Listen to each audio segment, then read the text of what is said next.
সম্মানিত দর্শক, আসসালামু আলাইকুম। আমরা বাজারে কেনা আনার থেকে কিভাবে চারা করব।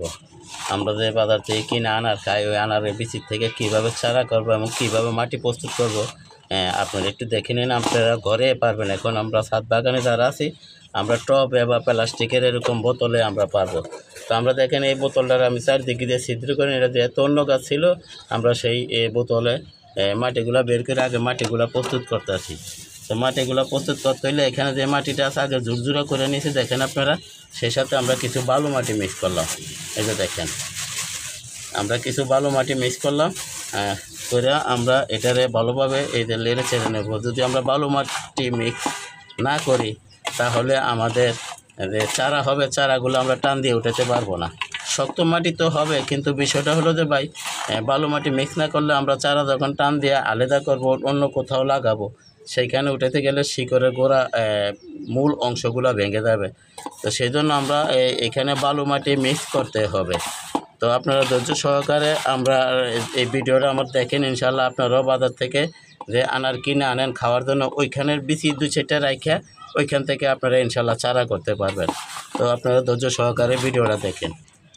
দর্শক, এখানে আমরা 4 চামচ 1 চামচ দিচ্ছি আপনার নিমখোল, এখানে দিচ্ছি 4 চামচ 1 চামচ হাড় গুঁড়া, আর এটা আমাদের পুরাতন 1 বছর আগের পুরাতন গোবরের মাটি 1 মুঠো আমরা এটা এখানে মিক্স করে দেই।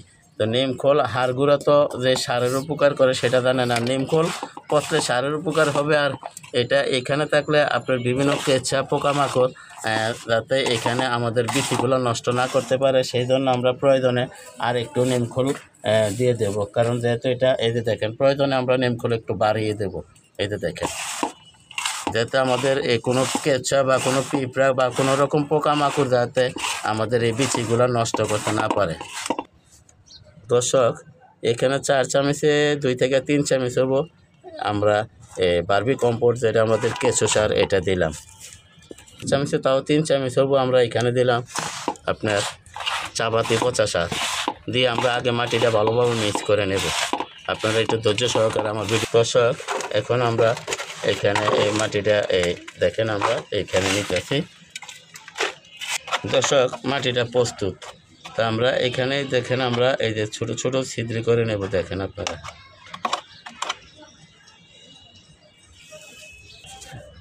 দর্শক, আমরা কালকে রাত্রে যে আনার খাইছি, এই আনারের বীজ আমি সকাল থেকে এই ছাদে শুকাইছি। শুকিয়ে এখন এই যে দেখেন বিচিগুলা, আমরা কিন্তু ধুই নাই, আমরা এভাবে এখানে শুকা দিছি। এভাবে আমরা ডাইরেক্ট শুকিয়ে নিছি। দেখেন আপনারা, এখন এই যে প্রত্যেকটা গর্তর মাঝে 1-2টা করে দিতেছি, বা চারদিকে আমরা ছড়াই ছিটিয়ে দেব। আপনারা একটু ধৈর্য সহকারে দেখেন আমার ভিডিওটা, তাহলে আমরা এই বাজার থেকে কিনা আনার আমরা খাওয়ার জন্য আনি, এটার বিচি থেকে চারা করতে পারবো। এখন আমরা এইখানে কিছু মাটি উঠে এখান থেকে রাখছিলাম, এই মাটিগুলো এখানে উপরে দিয়ে দেব।